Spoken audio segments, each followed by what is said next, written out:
Pan ddaeth y Rhufeiniaid i Gymru, roedd yn wlad rhanedig gyda gwahanol lwythi Celtaidd.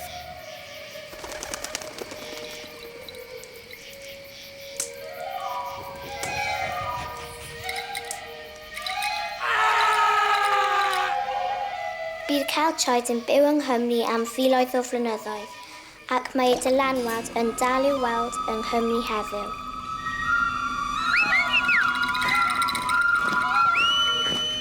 Dim ond am 400 mlynedd y bydd Rhufeiniaid yng Nghymru, ac fe wnaethant hwythau hefyd adael pethau ar ôl y medrwn eu hadnabod.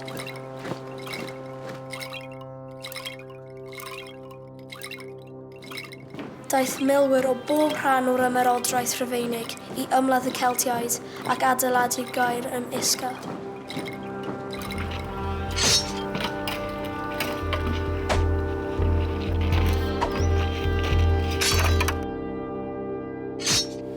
Gan fod milwyr yn dod o lawer o rannau o'r ymerodraeth Rhufeinig, roedd ganddynt hwy a'i teuluoedd lawer o gredoau gwahanol.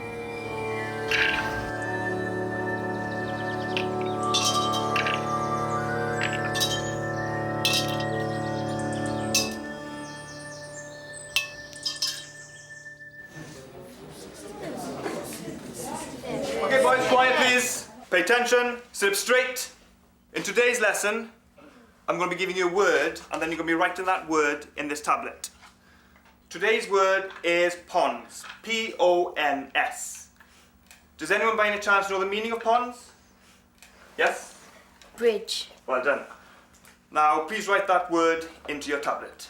Mae llawer o eiriau Cymraeg yn tarddu o Lladin, iaith Rhufein.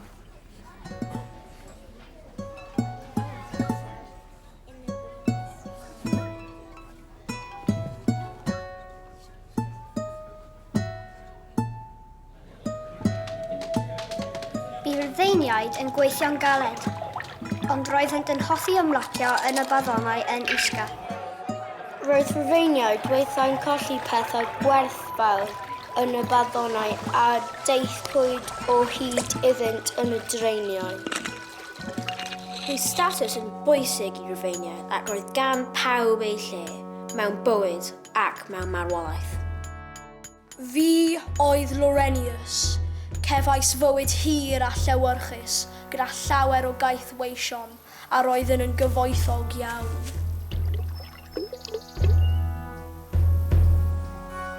Mae'r cysyw fy enw i. Roeddwn i'n geithwas a dim ond 9 oed oeddwn pan fi'n farw o'r pla. Does neb yn gwybod lle cefais fy ngladdu. Roedd y amphitheatr Isca yn debyg i stadiwm y millennium. Fedrwch ei weld am filltiroedd. Dulce, bellum, in expertis.